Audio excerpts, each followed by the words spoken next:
Well, hello and good evening. Welcome to the Uniontown Mall. My name is Matt Dowling, alongside my trusty sidekick, Dave Sosarek, who is part elf. Dave, how are you tonight? I'm well. The secret about my heritage has been revealed.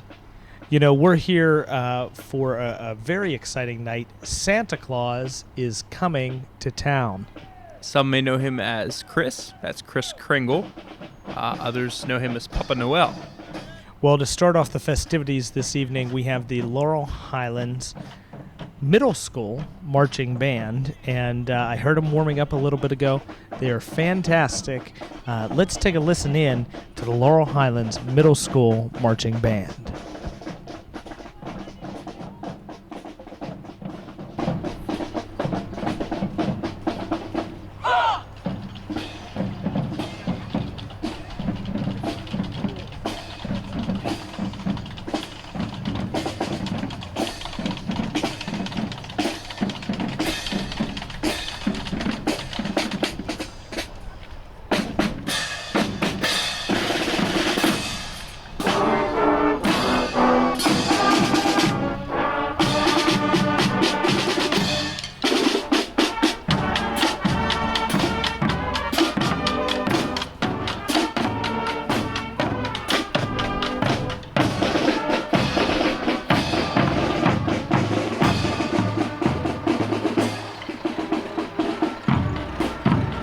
Following up the Laurel Highlands Middle School Marching Band is another fire truck from South Union Volunteer Fire Department. And following them are Mrs. Claus and one of Santa's elves. Beside every good man, there's a good woman. Mrs. Claus has stood by Santa Claus's side through many years now. You know, I think it'd be hard for him to get everything done. Men seem to be procrastinators, but I bet Mrs. Claus really has to hold his feet to the fire during those summer months. What do you think, Dave? For sure, there he is, the man of the hour. Now, Santa Claus, he comes to us around Christmas time every year to celebrate the season. And interesting fact for you, the state of Alabama was the first state in the United States to declare Christmas a legal holiday, and that didn't happen until 1836. Oklahoma became the last state to declare Christmas a legal holiday, and that was in 1907. And in June of 1970, Christmas became a federal holiday in the United States. It all seems fairly recent. It absolutely does. Now, also, with Chris Kringle comes some other fun animals. Tonight he's being pulled by some very majestic horses that are pulling this wagon, and of course he doesn't have his sled yet because there is no snow here in Fayette County, although I may be wrong. We are seeing a few flurries tonight. It's giving us a nice light dusting of snow on the ground, and it's just the perfect amount of snow to remind us all that Christmas is near and the winter season also is here. You know, winter is tough if you're on the roads, but it's so nice to sit inside a warm house, cozy house, and look out at the falling snow. I think that's one of the biggest blessings of the winter season. It's something really enjoyable. So those times are near. Now, I had mentioned Santa's sleigh, which is normally pulled by what, Dave? I would say reindeer, 8 of them. 8 tiny reindeer pull Santa's sleigh. And Dave, did you know that reindeer are also known as caribou? In fact, in Europe, they're called reindeer all the time. In America, we call them caribou in the wild, and when they're domesticated, we refer to them as reindeer. When they have red noses, we refer to them as Rudolph. Absolutely. A couple other reindeer facts. They are herbivores, meaning that they are plant eaters. And reindeer can live up to 15 years in the wild in their native area. A reindeer has brown, soft fur with white fur on their neck and parts of their back. I did not know, first of all, that reindeer and caribou were one and the same, so you taught me something already. I can't believe how tall reindeer's antlers are. 3 feet is what I've heard. That would be quite the rack to hang on your wall at home. Child.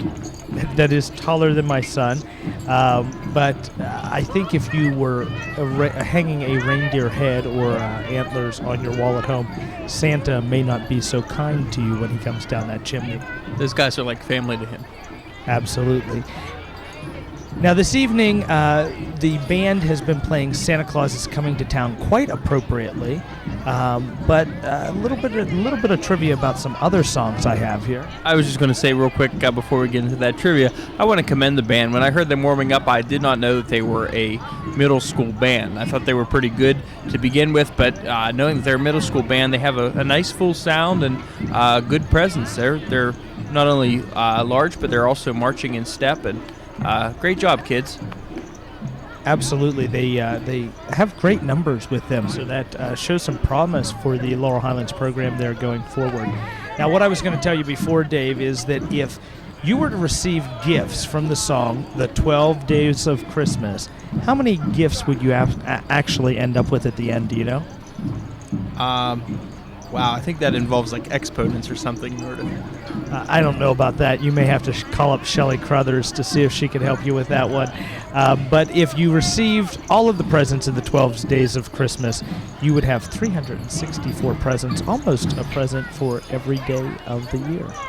Next year, my true love needs to buy me a storage unit to put all that stuff in. Absolutely. Now, do you know why we say the 12 days of Christmas? I actually don't. It is believed that in the biblical story of Christmas, the three kings took 12 days to find the newborn baby Jesus. He was in a stable for all that time. That's what they say. Now, the song "Jingle Bells" was written in 1857. It was originally called "One Horse Open Sleigh" and was made for Thanksgiving. It looks like our camera crew has made their way inside the mall.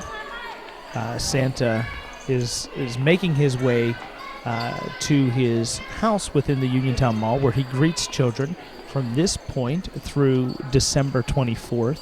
And you can find the mall's hours at shopuniontownmall.com. They will be changing and being extended for Christmas time as we get a little closer to the season. Well, Santa, as we know, can be in many places at one time, and that's all just part of the magic of Santa and the magic of Christmas. Now, we seem to be moving through the Burlington Coat Factory Center Court, where a good friend of ours, Mr. Josh Scully, was operating the train when I was there earlier tonight. He's kind of been a fixture there at that train for the past few years. Yeah, it's a great tradition, and near the train is the famous Christmas bear. Now, when I was a kid, maybe when you were a kid, that bear used to talk, and it was charming and also maybe slightly creepy. But this year, the bear has been outfitted in some new duds. Absolutely, the bear is masquerading, or I guess he doesn't have to masquerade. He could actually be a chef. But he has a large wooden spoon, and it looks like he is whipping up batter for some Christmas cookies. Dave, what's your favorite Christmas cookie? Oh, wow. Well, my mom's tried her hand at some different ones here recently. She does a pistachio cookie, which if you like pistachio pudding or pistachio ice cream, I know your wife makes a great pistachio pie. That's always good. She also has done a pine nut cookie, which has kind of grown on me. But I would probably say my favorite is apricot cookie, apricot filling with some icing and maybe some nuts sprinkled on top. You know, that's very exotic. My favorite could be either the Hershey Kiss cookie or the Snickerdoodles. I keep it very simple whenever I go to Christmas cookies. Now, Snickerdoodles, I think, have gained popularity and prominence. There's Snickerdoodle mini muffins now for sale in the store. Absolutely, and we are coming, as it looks, past K Jewelry in the Uniontown Mall, and that means we are right outside of Santa's house where he meets and greets children. He's available for pictures there. Already quite the line. Everyone, look at that little boy jumping up and down. The kids are really excited. They've been waiting all year for this. You know, one of the most exciting things was hearing people call out for Santa as he traveled through the outside of the mall in that mini parade that they had this evening. There were hundreds, if I dare not say thousands, of people at the mall to welcome Santa today. Sure were. They put on a great event, and it's neat to see Santa being rode in on horse and carriage. Santa looks like he is getting ready for the first guests of the evening. He will be posing for some pictures. Wonder what the little ones are asking for this year. I don't know what the latest game system is or the latest craze. I think Tickle Me Elmo has lost its popularity. On behalf of myself and Dave Zasarek, all of the FCTV staff, we hope you have a very Merry Christmas.